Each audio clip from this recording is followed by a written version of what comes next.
Magandang tanghali po sa inyong lahat. Magandang tanghali sa Pilipinas, Luzon, Visayas at Mindanao. Magandang araw po sa lahat ng Pilipino sa anumang pong bahagi ng mundo at magandang araw sa mga hahabol po, yung tinatawag nating team replay. Today is Monday, December 8, 12 noon at isa na naman pong direktang ugnayan ang ating gagawin ngayong araw at ang atin nga pong pamagat ay yung 107 billion ng PDIC, isasaoli rin ba?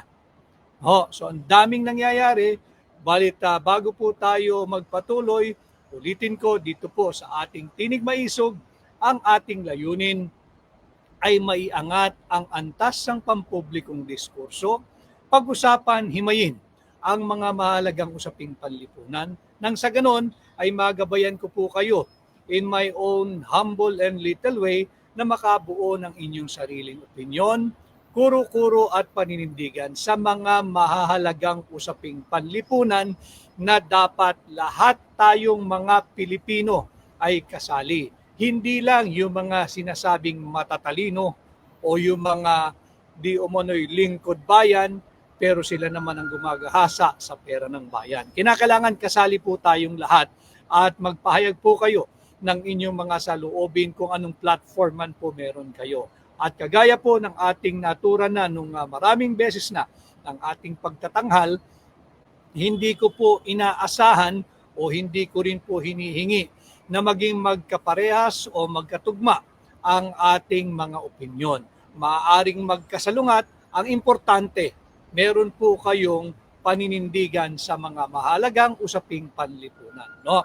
Nais ko lang munang batiin yung nauna, si Lisel Gansa Deloy. Maraming salamat sa iyo kay Lisel Gansa Deloy at kay Lileth Tagono 2505, and of course yung Mamosto family at si at Roberto Petalcorin and at Ezekiel Olar. Maraming salamat po sa inyong maagang pagsama sa akin ngayong araw. Araw po ng Lunes, December 8 today ay yung mga Katoliko, katulad ko po, nagdiriwang tayo ng Feast of Immaculate Conception of the Blessed Virgin Mary. At yung may pagkakataon pong makabisita sa simbahan, sana ay makabisita kayo.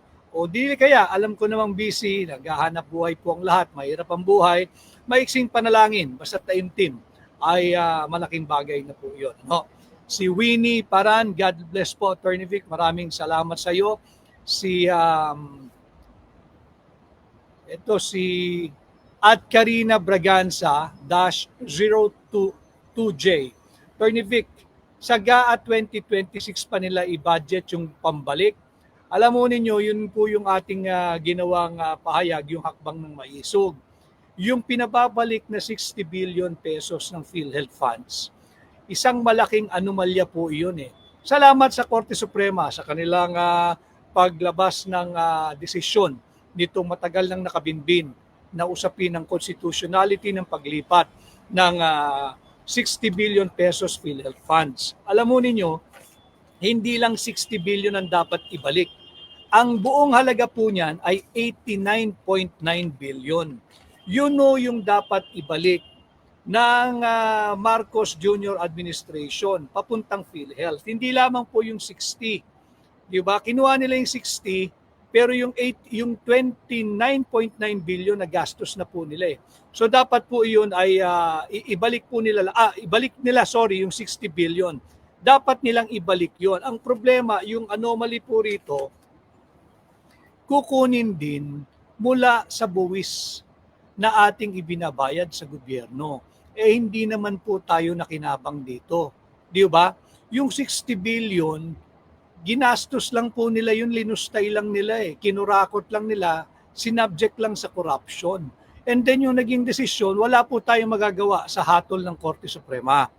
Sapagkat kinakailangan talaga merong maisampang kasong kriminal kagaya ng technical malversation. Meron pong nagsasabi na magsampa rin ng plunder. Medyo mahirap po kasi buuin yung kasong plunder eh. Mas malinaw, kitang-kita yung kasong technical malversation. Kaya para hindi mahinto doon sa naging desisyon po ng Korte Suprema, preliminary pa lamang po yan. Magandang preliminary po yan sapagkat meron ng hatol na unconstitutional yung ginawa ng Marcos Jr. Administration ni Ralph Recto, yung dating Department of Finance Secretary na ngayon ay Executive Secretary. Illegal yung ginawa niya, essentially amending many provisions of this special law. At sinabi nga ho ng Korte Suprema, walang kapangyarihan ang Department of Finance na gawin yung paglipat-lipat ng mga pondo mula doon sa mga savings or unutilized funds ng GOCC. Tuloy po tayo dito sa PDIC. Pinag-uusapan po kasi natin yung GOCC. Ang PDIC, ano ba ang PDIC? Ang PDIC ay yung Philippine Deposit Insurance Corporation. Ano ba itong PDIC? Ito po ay isang government-owned and controlled corporation. Pangunahin po sa mandato ng PDIC ay isiguro yung ating mga deposito to ensure bank deposits, to protect the depositors, and to maintain financial stability in the country, in the Philippines. Yan po ang pangunahing layunin ng PDIC. At kinakailangan po nilang gawin ito para kung sakasakali, wag naman, meron pong pumalya na bangko na bayaran yung ating deposito pag tayo magwi-withdraw, ito po ay insurance to pay the insured deposit when banks fail, pagka sumablay po yung bangko. Di kaya ito po ay upang magbigay ng financial assistance doon sa mga bangkong nangangailangan ng konting tulong o ayuda to stabilize yung ating banking industry. And finally, ito po mahalaga eh. Ang function po ng PDIC ay maintain public confidence in our banking system. Ngayon, kinuha rin po yung 107 billion pesos ng PDIC. Matagal na po nilang kinuha ito. Ang PDIC po, sa mga nakasubaybay, maraming pong salamat. Ang ibig sabihin po ng PDIC sa Tagalog, Korporasyon ng Pilipinas sa Seguro ng Deposito. No, Korporasyon ng Pilipinas sa Seguro ng Deposito. Insurance, seguro. Ano? Hindi po ibig sabihin ng PDIC ay korupsyon o kurakot sa Pilipinas ng mga seguro ng deposito. Kinurakot na naman po kinuha na naman kinamal na naman po nila yung 170 billion pesos. Makikita natin yung korupsyon po, yung sistema po ng korupsyon at kurakot sa administrasyon ni Bongbong Marcos, talagang very systematic. Kinuha yung 60 billion pesos ng PhilHealth, kinuha yung 107 billion ng PDIC, ang dami pa po nilang kinurakot galing dyan sa flood control funds na isinisingit ng Vice-Cam. Mahalaga pong malaman ninyo ito sapagkat mayaman, katamtaman, mahirap, meron naman po tayo sigurong savings. Or ang sakop po kasi ng PDIC ay yung Universal and Commercial Bank. Pasensya na ako kayo, may konting background music at nasa labas po ako Yung Universal and Commercial Banks, nandyan din po yung thrift banks, kasama po dyan yung mga loan association, at nandyan din po yung rural and cooperative banks. So yan po ay may garansya. Ang maximum insurance coverage po ay 1 million pesos per depositor, 1 million per account. Ang maximum insured. Ito po ay naayon din sa international, yung gabay. Ang gumagabay po sa PDIC ay yung International Association of Deposit Insurers. Bakit ko po inilalatag sa inyo yung ganito? Para po higit ninyong maunawaan. Grabe, sobra-sobra na po yung pagnanakaw, yung kurakot, yung korupsyon na nangyayari sa ating bansa.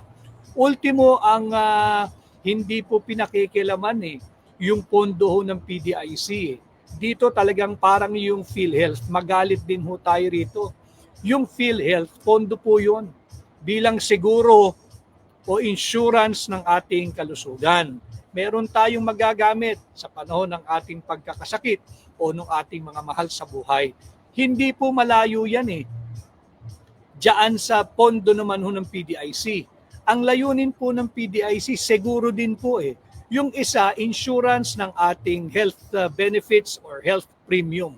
Ito naman po, insurance o seguro din ng ating pananalapi o ating mga deposito. Pareho po silang insurer Yung isa, insurer ng pondo natin para pag kami magkasakit, mangailangan tayo ng pang-hospital o pang-doktor, meron tayong huhugutin. Yung PDIC naman po, insurance po yun ng ating pera or deposito pananalapi. Ginalaw din po ito ng Bongbong Marcos administration. 107 billion. Habang tayo po ay nagsasagawa ng direktang ugnayan ngayong tanghali, simple math lang 107 billion plus 60 billion, dito pa lang sa dalawang items na ito, 167 billion pesos na yung kanilang kinukuha sa ating mga Pilipino. Ito po yung mga nadidiscovery pa lang. Mamaya tatalakayin po natin lahat yan. And again, yung bangko po kasi, yung PDIC, ang partisipasyon po rito ng gobyerno, yung kanilang initial amount, yung government capital. And succeeding annually or semi-annually, ang nagbabayad po nito, lahat ng mga member banks. Ang kanila pong annual fee rito ay 1/5 of 1% of all total deposit liabilities. So kinukuhaan po lahat ng bangko, yung sinabi ko po, Universal and Commercial Bank, yung Thrift Bank, Savings Bank, Loan Association, Rural and Cooperative Banks. Pati po yung mga branches and subsidiaries ng foreign banks. Kasi sila po'y bahagi, coverage po ng PDIC at meron po silang annual contribution dito. Ang fee po nila ay 1/5 of 1% of total deposit liabilities. Every year po iyan. Ano ang ginawa ni Ralph Recto nung siya ay Department of Finance Secretary sa ilalim ng Bongbong Marcos administration? Kinuha din po nila yung 107 billion pondo ng PDIC na dapat sanang tutugon bilang siguro o insurance sa ating mga deposito. At ito rin po ay standby funds ng PDIC para sila po ay makapagbigay ng tulong o alalay or financial assistance sa mga bangkong nangangailangan ng tulong to help stabilize our financial and banking industry. Ganyan po kahalaga ang PDIC. At alam mo ninyo, alam kasi ng international finance community na ginalaw itong 107 billion ng PDIC. Di ba ang justification nung Lucaret sa Malacanang, pinaparot niya yung mga maling, ganun talaga garbage in, garbage out. Sinasabi nila, issue rin daw ho ng kalusugan, yung pondo ng PhilHealth ginamit pampagawa ng tulay para daw po yung mga nasa malalayong lugar ay madaling makapunta sa mga ospital ng pamahalaan. Ito po ginagawa na ho talaga tayong tanga ng Marcos administration alam ko namang matatalino ho kayo. Kanya nga po nandito kayo sa ating pahinang Tinig Maisog. Kaya po natin ito tinatalakay.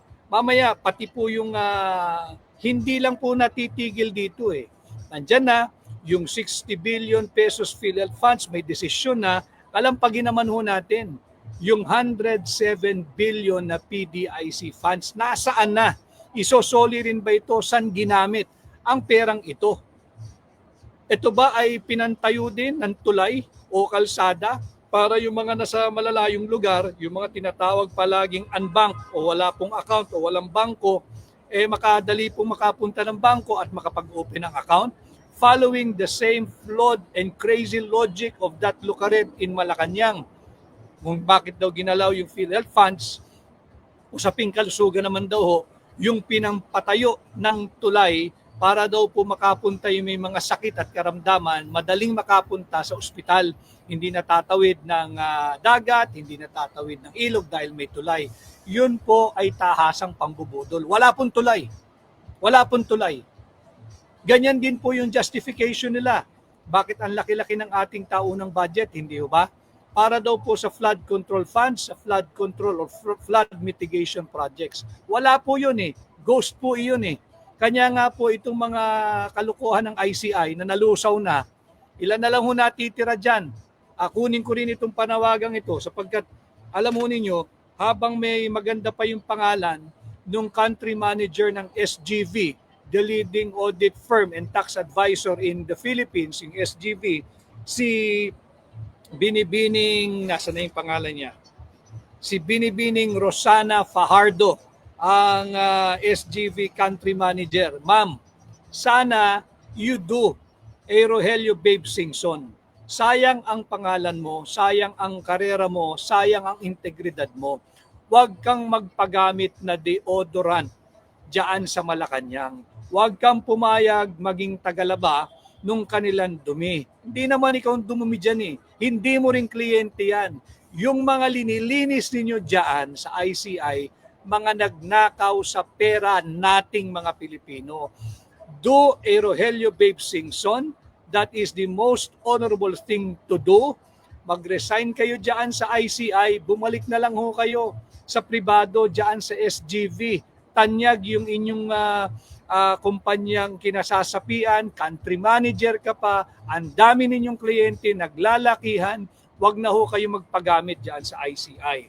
So ganun din ho, itong usapin ng PDIC, 107 billion pesos. Ito po yung sa korporasyon ng Pilipinas sa siguro ng deposito. Hindi na po siniguro yung deposito, yung korporasyon ginawang korupsyon eh. Korupsyon ng Pilipinas sa siguro ng mga deposito. Kinurap din ho yung 107 billion eh. Kinurakot din ho eh. Yung sa PDIC. Hindi po natatapos diyan ang kalukuhan ng Marcos Jr. administration. And no wonder. Kasi po kasali rin yung branches and subsidiaries of foreign banks. Kasali rin po sila, naguhulog din po sila dyan ng kanilang annual fee na yun nga po 1/5 of 1% of the total deposit liabilities per bank, per financial institution, per banking industry, or banking institution. So nalalaman po ng international banking community na ginalaw din ng Bongbong Marcos administration at ni Ralph Recto itong 107 billion pesos ng PDIC. Ano ho ang naging epekto? Kaya po naman, bagsak ang ating foreign direct investment. Hindi na po tayo attractive eh. Alam ng mga mamumuhunan na banyaga, yung malalaking korporasyon, na talamak ang korupsyon sa ating bansa sa ilalim ng pamumuno ni Bongbong Marcos. At alam na alam din ho nating mga Pilipino dyan sa loob ng Pilipinas. Kaya anong nangyari? Hindi lamang ho investors' confidence that are at an all-time low, pati po ang trust and approval rating ni Bongbong Marcos all-time low, -26. Wag ho kayong maniniwala na yung +21, hindi ho. Sapagkat doon sa survey, para po meron tayong basihan, papakita ko lamang ho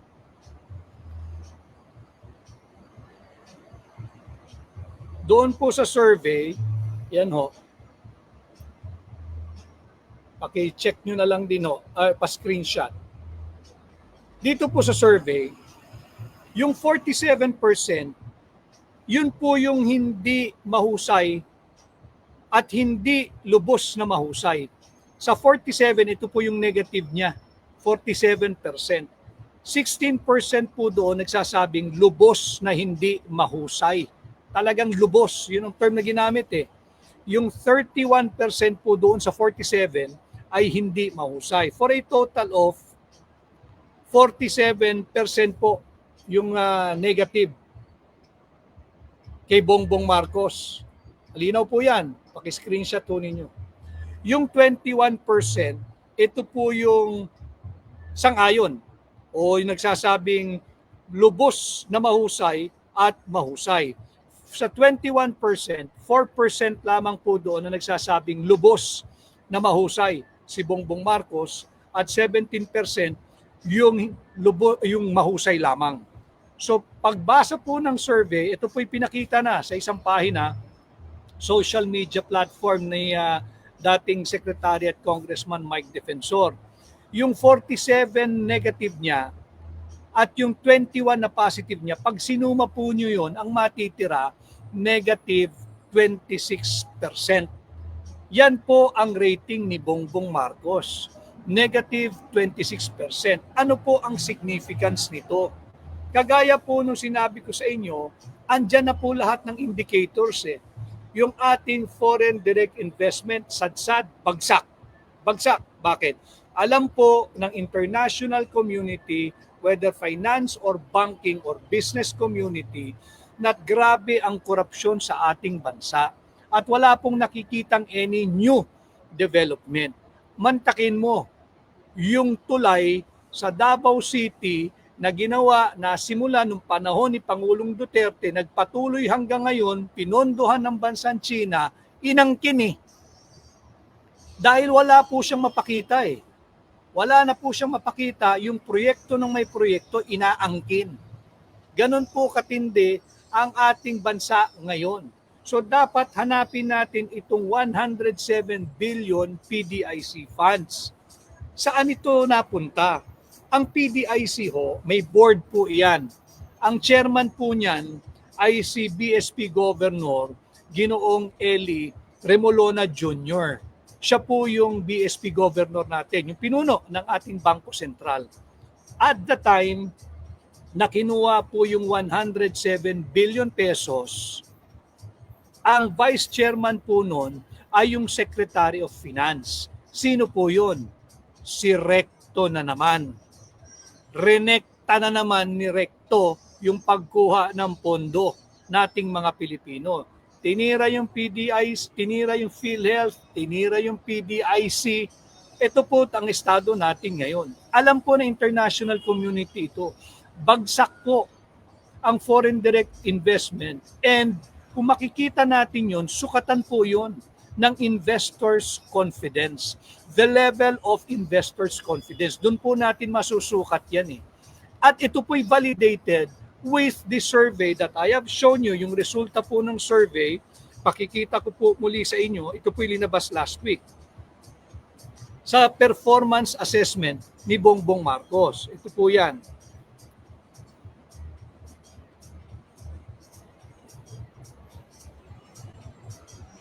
So multiple po yung sources na natin. Makikita natin sa actual, yung foreign direct investment, bagsak, sentimiento po ito ng mga mamumuhunan. Ayaw pong pumasok sa atin dahil alam nila na talamak, ang issue po ay yung talamak na korupsyon at drug addiction. Yung dalawang bagay na yun. Ang bigat po nun. Massive corruption, looting of public funds, and drug addiction. Ngayon, ito po'y vinalidate ninyo doon sa pinakita kong survey, yung performance assessment kay Bongbong Marcos. Ang score po niya, ang grado po niya, negative 26%. Ano ho? Mahalagang pag-usapan natin ng PDIC, baka makalampag natin sila. Si BSP Governor Eli Remolona Jr., kinakailangan magpaliwanag. Nasaan yung 107 billion pesos na PDIC funds? Nasaan napunta, bakit kinuha? Meron po ang vice chair po noon, nung panahon na yon, wala po tayong magagawa si Recto eh. Siya po yung Secretary of Finance nung panahon na yun. Kinuha niya eh. Siya yung nagcha-champion ng idea na kunin lahat ng unutilized o unused funds or savings ng mga GOCC. Kinuha po nila yan, bilyon-bilyong piso po yan. Yung PhilHealth, 60 billion. Ang PDIC, 107 billion. Dalawang items pa lang po ito, 167 billion na ang pinag-uusapan natin. Daan-daang bilyon po ang kinukuha nila. Sana meron pong dalawang independent private sector representatives ang PDIC. Dalawang independent private sector representatives ang PDIC. Yan ay dapat independyente. Yan dapat nakapanig sa mamamayang Pilipino, sa taong bayan, sa mga depositor. Subalit tahimik din itong dalawang independent private sector representatives. Ito nga po yung nakakagalit ng talaga. Yung mga tinanghal na independent, na sana'y nagbabantay sa ngalan ng taong bayan, dapat lumabas, magpahayag at magsalita na. Ganon din yung ating panawagan, hindi ba? Doon sa country manager ng SGV na naging bahagi ng budol na ICI na si Binibining Rosana Fajardo, sana'y mag-resign ka na, do a Babe Singson at bumalik ka na lang sa iyong prestihiyosong kumpanya at posisyon bilang country manager ng SGV. Kawawa naman yung mga kliyente ninyo yung naglalakihang multinational company, malalaking domestic company na tinitingala ang SGV. Tapos ngayon, yung kanilang country manager ng SGV, tagalaban na lang ng mga pagnanakaw ng mga sangkot dito sa flood control mess. Meron naman kayong karir, Ma'am Rosana Fajardo, ganda ng karera ninyo, respetado kayo ng industriya. Sana bumalik na lang kayo ron, wag na kayo magpagamit, wag ka na maging deodorant, wag ka na maging deodorizer. Masangsang po talaga hindi kayang pagtakpan, sumisingaw, amoy na amoy, ang baho, ang korupsyon at kurakot ng Marcos administration.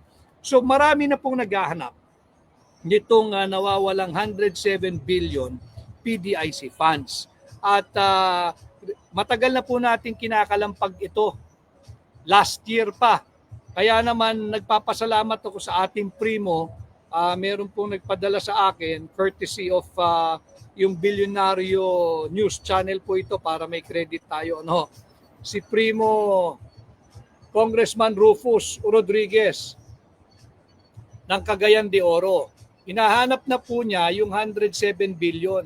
Mahalaga po na may mga nagigising na tayong kasama na nasa loob ng Kongreso, mababang kapulungan man o Senado, upang magdagdag ng boses dito po sa ating ginagawang advokasya na humingi ng transparency, accountability, peace and security sa ating pamahalaan. Kaya dito po apektado tayo lahat. Kahit po yung mga trolls, kahit po kayo ay apektado. Kung hindi man kayo direkta, siguro yung inyong ate, yung inyong kuya, yung inyong nanay, yung inyong tatay, yung inyong lolo, because dependent din po ang karamihan sa PhilHealth. Pag naubos ang pondo ng PhilHealth, 60 billion kinuha noong 2024. Zero funding ngayong 2025. Imagine niyo may initial allocation na 74 something billion for 2025. Nawala din, zinero din po nila ang PhilHealth.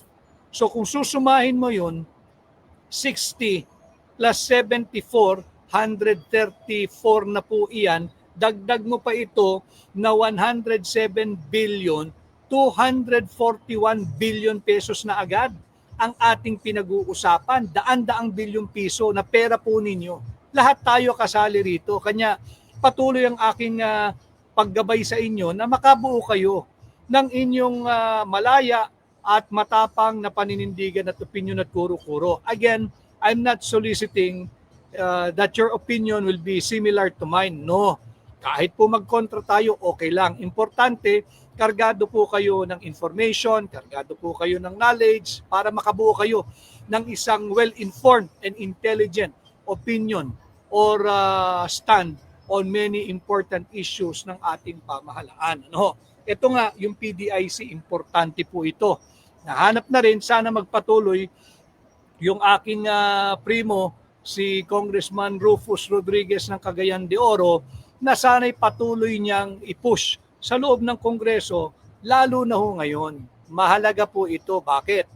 Budget season po kasi, panahon ng pagpasa ng ating taunang budget. Dapat ito hanapin. Huwag aprubahan ng budget at hanggat di nalilinaw, nasaan ba itong mga perang ito? yung dalawang independent representative coming from private sector ng PDIC. Sana naman tamaan din kayo ng hiya at kayo magsalita. O baka naman busog-busog kayo kung magkano man tinatanggap ninyo sa PDIC bilang inyong sahod, inyong allowances, inyong per dime at kung ano-ano pang benepisyo. But you must remember, yung PDIC na 107 billion pesos na kinuha ng Marcos Jr. administration, yan po'y may pananagutan kayo. Maaaring hindi pa ngayon, but eventually hahabulin po kayo. Hahabulin kayo, nakakatiyak ako dyan. At baka mangyari, yung inyo pong sunset years ng buhay ninyo, yung pag-edad ninyo, gugugulin po nyo yan sa Sandigan Bayan. Haharapin po ninyo yung mga kasong isasampal laban sa inyo. Mas mainam nang magsalita kayo sa inyong nalalaman saan ninyo dinadala itong 107 billion na pondo ng PDIC. Again, I'd like to reiterate, the purpose of the PDIC ay upang pong mag-provide ng to pay insured deposit pagka pumalya po ang bangko. To provide financial assistance to banks to help stabilize them. Kung may mga bangko are in distress, pwede po silang dumipad doon, pwede nilang tulungan, magbigay ng financial assistance. And finally, to maintain public confidence in our banking industry, in our banking system. Hindi ho nakakabigay ng kumpiyansa itong pati pondo ng PDIC ay kinuha ng Marcos Jr. administration. 107 billion pesos. Tuloy po tayo sa relasyon dito po sa PDIC 107 billion. No? Batiin ko lang po ito at Bisaya OFW. Hello, Attorney Senator Vic, watching from Hong Kong. Marami pong salamat at naririto rin po ako ngayon. Maganda ang klima, malamig. Kay si Gloria Regondola Gemina or Gemina, galit na ito. At ito si Benito Jr. Manzon.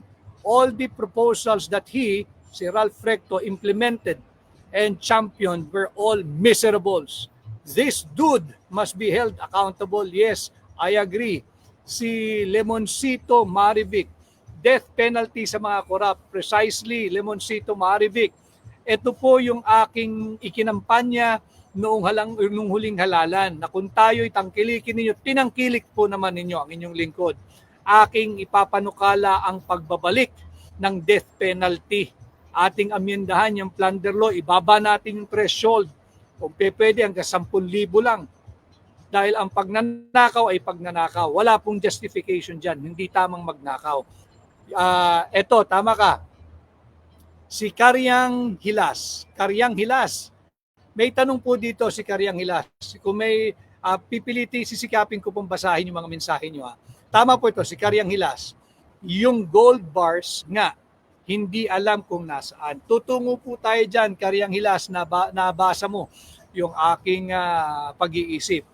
Mula po sa 107 billion ng PDIC na dapat sana'y isauli din, tutungo po tayo, huwag ninyong kalilimutan yung issue ng gold sale ng Bangko Sentral ng Pilipinas during the first quarter of 2024. Last year lamang po ito.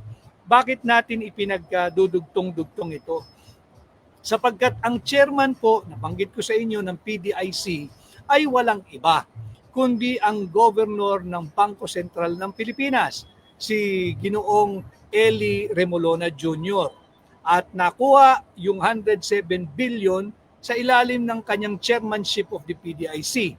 Punta po tayo dito sa gold sale ng Bangko Sentral noong first quarter ng 2024. Sino po ang gobernador ng Central Bank? Si Eli Remolona Jr. Kagaya po ng 107 billion PDIC funds na kinuha ng Marcos Jr. administration na walang paliwanag, ganon din ho ang nangyari dito sa pagbenta ng ating gold reserve noong Marso ng taong 2024 last year, first quarter of last year.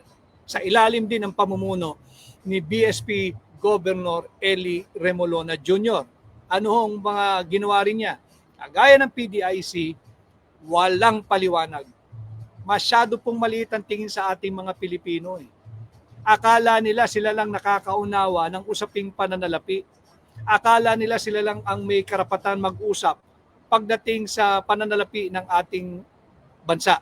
Sila lang, siya, si Recto, kukunin dito, nanakawin dito, popondo sa ganun. Hindi na po tama itong nangyayari. Nabanggit ko po sa inyo, 60 billion yung sa PhilHealth funds. 107 billion itong PDIC. 74 billion ziniro nila itong 2025 budget ng PhilHealth. So more or less itong tatlong items pa lamang na ito ay 241 billion pesos more or less. Pasok ho natin yung 25 metric tons, more or less 25 metric tons ng ginto. Yung ating gold reserves, binenta po ito. At ito pong 25 metric tons o tonelada more or less ay mga 15.69, representing 15.69% of our reserves. Yung binenta po nila. Binenta po nila yan noong 2024. Kaya po natin ibinabalik at pinag-uusapan muli sapagkat questionable po yung bentahan. It was a questionable sale of more or less 25 metric tons of gold coming from our reserve, ibinenta po ng Bangko Sentral nang walang paliwanag. Paliwanag saan? Sino ang buyer? Bansa din ba ang katransaksyon nila, bansa sa bansa? Private bank ba ang bumili niyan? Central bank din ba ng ibang bansa? Sino yung nasa gitna? Sino yung nag-facilitate ng bentahan? Sapagkat yan po'y open at transparent naman po naman dapat talaga yan. Dapat sinasabi kung sino yung nag-komisyon, sinong kumomisyon, at magkano yung komisyon. Mahalaga po yan eh. At ang pinakamahalaga, saan dinala yung pera na naging proceeds ng bentahan ng ating ginto. Ginto na po ito eh. Imagine ninyo, 25 metric tons, yung iba nagsasabi 29.4 metric tons. The problem lies dahil nga po na hindi that we cannot ascertain the exact amount of gold that was sold by the BSP precisely because walang transparency. Hindi ipinapaliwanag magpahanggang sa ngayon. Marami pong salamat sa halos 2,000 based on my screen na nakikita kong nakasubaybay po ng live. Marami pong salamat sa inyo. Alam ko pong holiday ngayon sa Pilipinas, kanya kahit Monday, usually pag Monday hindi po tayo nagla-live dahil busy lahat at galing lamang sa weekend. But importante po itong ating pinag-uusapan. Yung BSP na binenta po yung ginto natin. Alam mo ninyo, kaya natin kini-question ito dahil nagbenta po sila nung first quarter of 2024, mga Marso, nung panahon kung saan pataas. Sumisipa po yung presyo ng ginto. Yung presyo ng ginto, that time na ibinenta, pataas pa lamang eh. Hindi pa po yun yung peak eh. Nagbenta po sila, essentially, yung napagbentahan po nila, ang figure pong lumabas last year in dollars ay 1.88 billion. Nung kanila pong binenta, so you have to do the math now. Dollars na po ito eh. 241 yung ating una na pag-usapan. Ngayon po, yung ibinentang ginto, if it's 25 metric tons more or less, $1.88 billion. Baka o tanungin ninyo, bakit ka pa nagrereklamo? Nagkakumita ang Bangko Sentral, ang Pilipinas, ng $1.88 billion. Hindi po, kaya tayo natin pinupuna ito, kaya po naging questionable. Binenta po nila essentially yung 25 metric tons at a discount. Barato po nila ibinenta eh. Bakit? Tingnan po ninyo ang presyo ng ginto ngayon sa kasalukuyan. Higit pong mataas. Bakit po questionable yung sale? When they made the sale way back in March of 2024, ang sabi ay kumita ang Pilipinas ng $1.88 billion doon sa napagbentahan. Nung Marso po yun, ng nakaraang taon. Kung ngayon po yun, based on the prices of gold, nung buwan ng Oktubre lamang, wag na po ngayon Disyembre, tumaas pa rin yan eh. October of 2025, same amount of gold kung binenta nila noong Oktubre, dublado ho yung presyo eh. From 1.88 billion, ang estimate po kung ibinenta nila noong Oktubre ngayong taon, di po sana $3.26 billion ang naging proceeds, yung proceeds ng bentahan. Ang laking diferensya po noon. Halos doble. Kaya po dito makikita natin, tayo ay nagli-liquidate ng ating precious assets at a time na hindi pa ho mataas o hindi pa kataasan ang presyo ng bentahan ng ginto. Lugi po tayo sa madaling salita. Lugi tayo. Pag ngayon po tayo bibili ng ginto para mapatibay yung ating gold reserve, halimbawa ngayon po tayo bibili, lugi na po tayo, doble po ang presyo. Nakapagbenta ka ng 1.88 billion nung Marso of 2024, kung ngayon ho tayo bibili ng ginto, same amount, 25 metric tons more or less of gold, ang halaga po nito ay 3.26 billion US dollars. Ang laki ho ng diferensya. Hindi na ho natin kayang bumili ngayon ng ganong karaming ginto sa halaga ng ating pinagbentahan dahil lugi na po tayo. Times 2 na ho ang presyo. Ito po, nawawala din. Nasaan yung perang ito? Saan napunta? Nagpinambayad ng ano? Dapat ito mapaliwanag ng Bangko Sentral. Again, ang namumuno po ng Bangko Sentral is Governor Eli Remolona Jr., the same person who happens to be the chair of the PDIC, yung Philippine Deposit Insurance Corporation. Ano naman ngayon kung siya rin? Siya rin ho kasi namumuno ng PDIC na kinuhaan din ng 107 billion pesos naman ng Marcos Jr. Administration. So makikita natin, issue na rin po ito ng management of our meager resources, management of our money, nung ating finances, PDIC, BSP. BSP nagbenta yung questionable sale of around 25 metric tons of gold coming from our reserve at ang kinita po ay 1.88 billion. Pero kung ngayon tayo magbebenta, higit po sana yung perang ating naipundar. Dahil kung ngayon po tayo nagbentahan, hindi po 1.88 billion dollars ang kinita o kikitain ng Pilipinas, bagkus 3.26 billion pesos. Ang anomalous po dito, ang malaking kalokohan po dito, we were selling at a time when the prices of gold is surging. Pataas po nun sumisipa po nun Napakababa po nung amount na ibinenta natin nung tayo nagbenta, yung halaga, napakababa. Dapat yun hinold muna. At tayo po'y nagbebenta nung mga panahon na yon last year. Habang ang karamihan sa mundo, ang karamihan mga central banks ay namimili at nag-iipon. Bakit? Alam po nila Alam po nila yung projection. Alam po nila yung gold forecast, yung presyo. Pataas So sila nag-hold at baka may nagbebenta dyan, bilin mo. Mag-imbak pa tayo dahil pataas ang presyo ng gold. Sa atin po sa Pilipinas, papataas pa lang ang presyo, nagbenta na. Kalokohan po yun, anomalous po yun.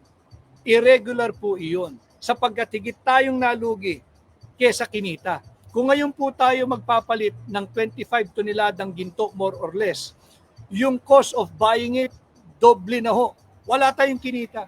Wala po tayong kinita. Luging-lugi tayong mga Pilipino. Kaya dapat, ito ho, ay kabahagi kayo. Dapat po yung pinag-uusapan natin ito. Dapat to. Ngayong holiday, pag-usapan din ninyo. Lagi kong bahagi ng aking advokasya. Ngayong magpapasko, yan po sana ang gawin ninyong usapan sa inyong mga hapagkainan. Pagka kayo po ay Noche Buena na. Noche Buena, imagine ninyo.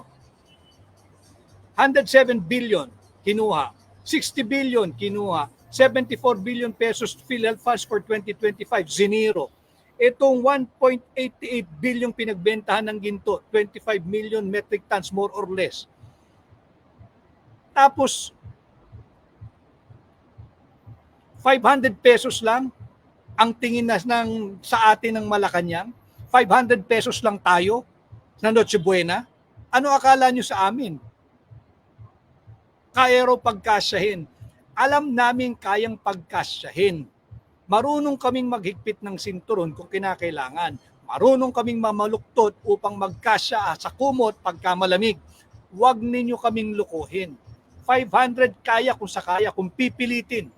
Kaya kung sakaya, 500 pesos. But ang punto ng mamamayang Pilipino, we deserve more than 500 pesos Noche Buena. Masyado nyo namang kaming sinusukat. Masyado namang maliit ang ginagamit ninyong panukat sa mga Pilipino. Samantalang sila nagpapakasasaho sa pera nating mga Pilipino, sa mga buwis na kanilang ninakaw. Ito ho yung halaga ng ating pinag-uusapan. Mahalagang pag-usapan po ito sapagkat panahon po ng paghulma, pagpasa ng 2026 National Budget.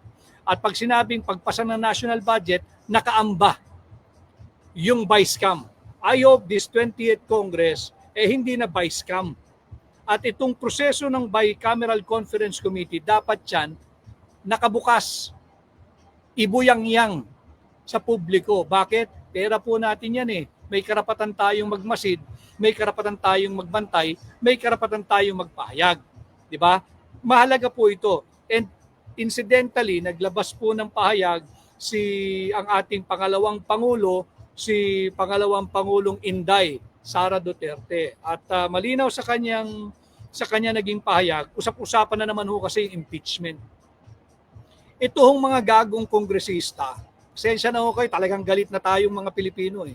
Ito hong mga gagong kongresista, walang ibang atupagin kung hindi impeachment. At yung mas gagong Malacanang, ang pangdanggel po nila, ang kanila pong ginaganon, pinapagpag po nila, yung budget. Pagka hindi sila nakakuha ng commitment sa'yo, napipirmahan mo yung impeachment laban kay Sara Duterte pagdating ng February of 2026, hindi ka bibigyan ng pondo. Walang hiyaan na po ito eh. Ang dapat ninyong impeach si Bongbong Marcos eh. Multiple violation of many laws of our Constitution. Ito po talagang sobra na ho ang panggigipit na ginagawa ng mga mukhang perang mangbabatas. Pare-pareho po yan, senador at kongresista. Lalo na yung nasa Malacanang, yung executive department. Di ba? Kaya nga po yung ICI, budol po yan eh. Ano na? Yung Adrian Bersamin, napatawag nyo na ba? May kaso na ba? Akala ko ba nasa radar yan nung ombudsman? Matagal nang nasa radar niya. May kaso na ba? Yung Adrian Bersamin? Yung Tri-Gib or Tri-Gib Olaybar, may kaso na ba? Yung Mina Pangandaman, may kaso na ba? Si Manny Bonoan, may kaso na ba? Lukuhan po yan eh. Yung 67 contractors, may kaso na ba? Nauna pa, masuspindi si Congressman Kiko Barsaga eh. Samantala yung 67 contractors, nandyan pa, wala pang kaso. Mahalaga pong pag-usapan natin dahil budget nga ho. Ito, halungkatin po natin ito. Nandyan na naman po yung banta laban kay Vice President Sara Duterte na siya ay i-impeach pagdating po ng February 2026 gamit po yung budget. Huwag na po tayong pumayag. Huwag na po tayo. Alam ko pong alam ninyo at mulat kayo sa issue. Ano hong papatunay? The fact na wala pong nagpunta doon sa trillion peso rally. Bistado na po eh yung ilang liderato ng simbahang Katoliko. Ako po'y bahagi nun. Ako po'y Katoliko. Pero ako po'y disgustado sa ilang piyesa at pamunuan ng simbahang Katoliko. Mga ipokrito po yun eh. Nagpapagamit din po yun sa korupsyon eh. Hindi nila mapangalanan yung korap eh. Nagrarally po sila anti-corruption pero walang korap.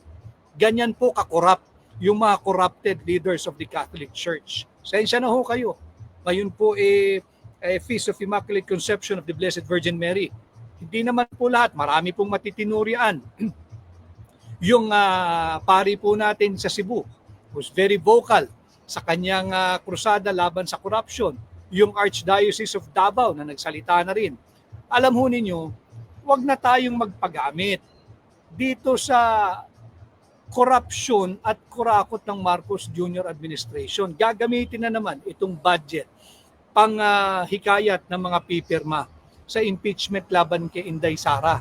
Huwag ho kayong magpagamit yung mga kongresista. Ang dami na hong nalagas sa inyo noong 2025 election. Alam po ng mga constituents ninyo, pag kayo'y pumirma dahil lang po sa pera. At yung mga constituents naman po ng mga kongresista, kalampagin po ninyo yung inyong mga congressmen, yung mga inyong congresswomen.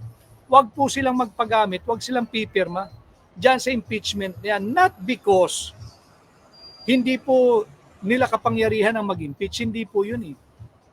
Ginagamit na hong sandata ang impeachment para lang po masiguro na hindi mapaalis bilang Pangulo si Bongbong Marcos.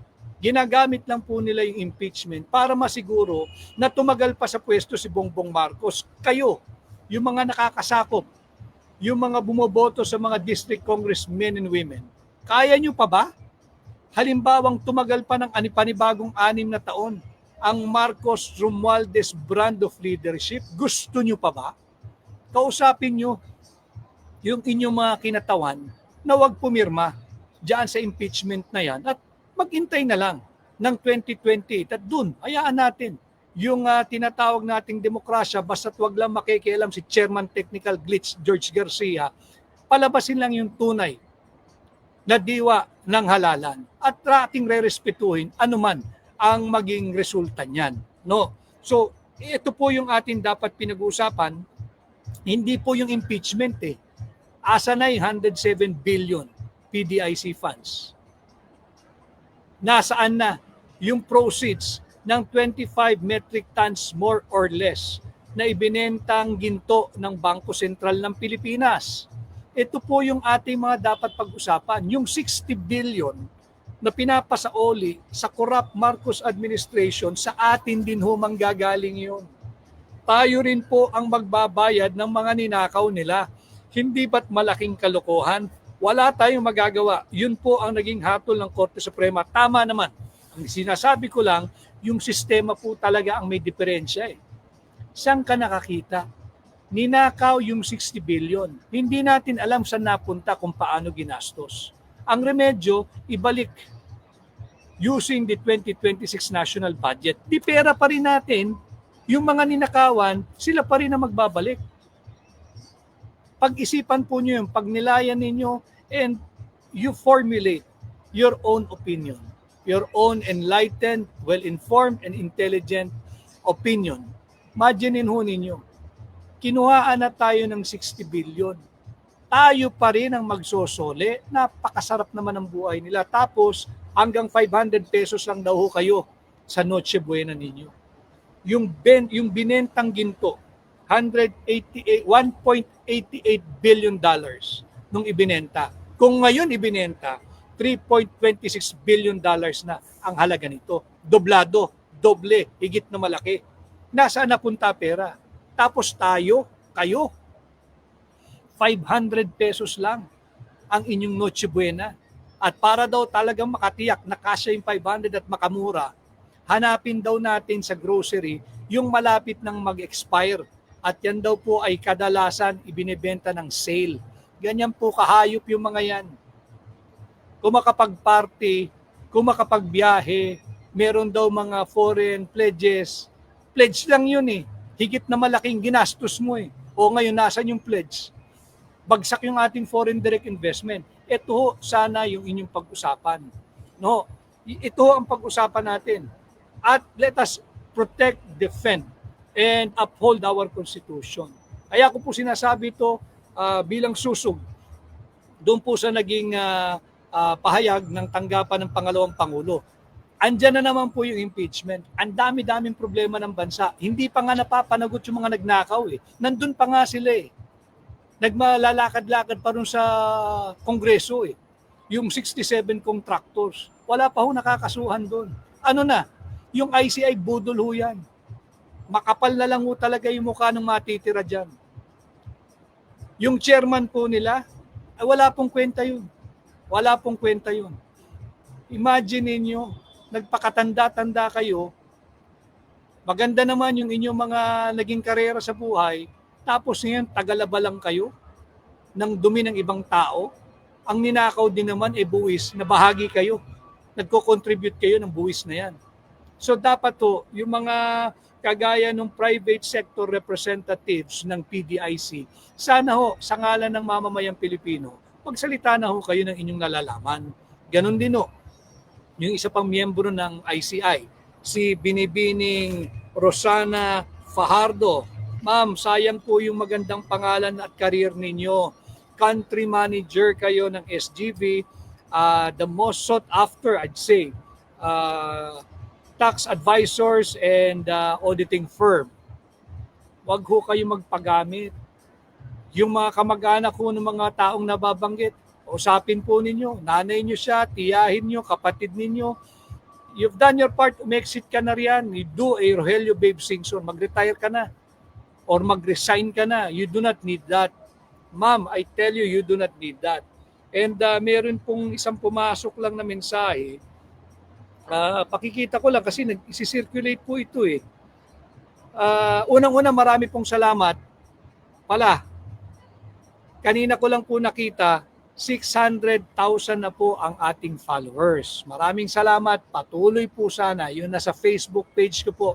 Sana'y patuloy po kayong mag-like, mag-share, mag-subscribe, mag-comment, mag-follow. Please. Importante po sa akin yung comment, yung reaction ninyo, yung pag-share ninyo at yung pag-follow ninyo. Sana ho ay palakasin din ninyo ang ating YouTube channel. Yun nasa YouTube naman ho, sana ho ipatuloy kayo mag-like, mag-share, mag-subscribe, mag-react, mag-comment. Mahalaga po yun just in case na i-take down nila yung anumang pahina natin, meron pa po tayong isang lugar na kung saan tayo magtatagpo-tagpo. Yung nasa TikTok, wala lang po akong dalang TikTok ngayon. Patuloy ho sana kayong mag-follow at mag-like. And incidentally, marami pong salamat kay Sas Sasot. Maraming salamat at shinare niya yung ating live ngayong araw. Naintindihan po ito ni Sas sapagkat magaling din po yun sa numero eh. Magaling po yun sa numero at maganda rin po yung analytical skills noon pagdating sa mga usaping panlipunan. Sas, maraming salamat sa pag-share at maraming salamat po doon sa 600,000 na followers. Sana po patuloy tayong mag-follow at ulitin ko, ito pong pahinang to para sa inyo po ito. Ang aking motivation, pag nakikita ko po na nariyan ho kayo hindi nyo ho ako iniiwan hindi nyo po ako binibitawan. Maraming salamat. At ganun din ho, sa lahat ng mga katulad kong Pilipino, sa loob man o sa labas ng Pilipinas, na nagpapahayag ng lehitimong kritisismo or legitimate dissent against this abusive, this corrupt-laden, and now the issue of drug addiction Marcos administration. Marami pong salamat. I know you're doing it also para sa ating bansa. Maraming salamat. At syempre, yung paulit-ulit kong sinasabi, yung mga nagbubuwis ng buhay, maraming salamat po sa inyong patuloy na pagbabantay, yung ating military and other uniformed personnel. Mainit pong pinag-uusapan din yung increase ng inyong basic pay. Maganda ho yun dahil pagkilala sa inyong 24/7 na pagbabantay sa ating kalayaan, sa ating soberanya, sa ating peace and order. Pero sana ho, sundin lang ninyo yung constitutional orders. Yan po ay increase at wag po sanang, hindi po sanang tinatratong suhol nung nagbigay ng increase. Bakit kanyo? Kung talaga pong nakaplanong bigyan kayo ng increase sa inyong basic pay, dapat po yan nakapaloob na sa ating NEP, yung National Expenditure Program. Hinabol lang po yan Hinabol lamang po yan. Bakit? Ganyan po katakot ang Marcos Jr. administration dahil alam nila ang lala ng kanilang mga ginawa. So maraming salamat po sa lahat ng nakasubaybay at alam ko pong holiday ngayon, ayoko pong agawin ang oras ninyo. para sa inyong pamilya. Sa next slide po natin, marami pa po tayong tatalakayin. Basta't mga lampag po kayo.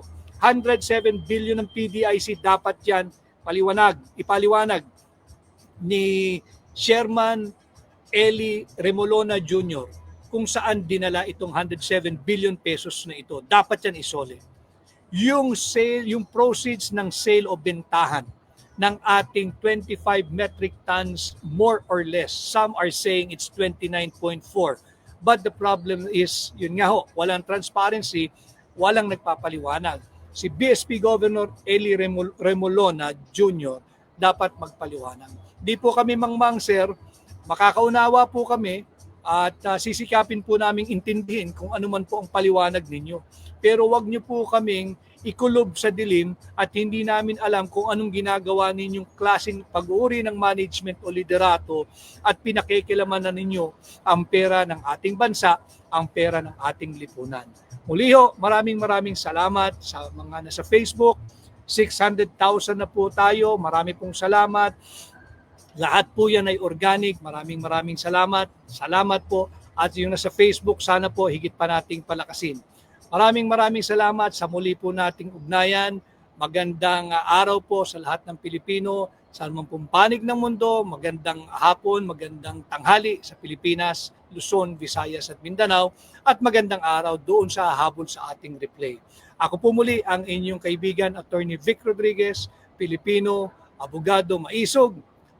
Together, let's save the Philippines. Maraming salamat po.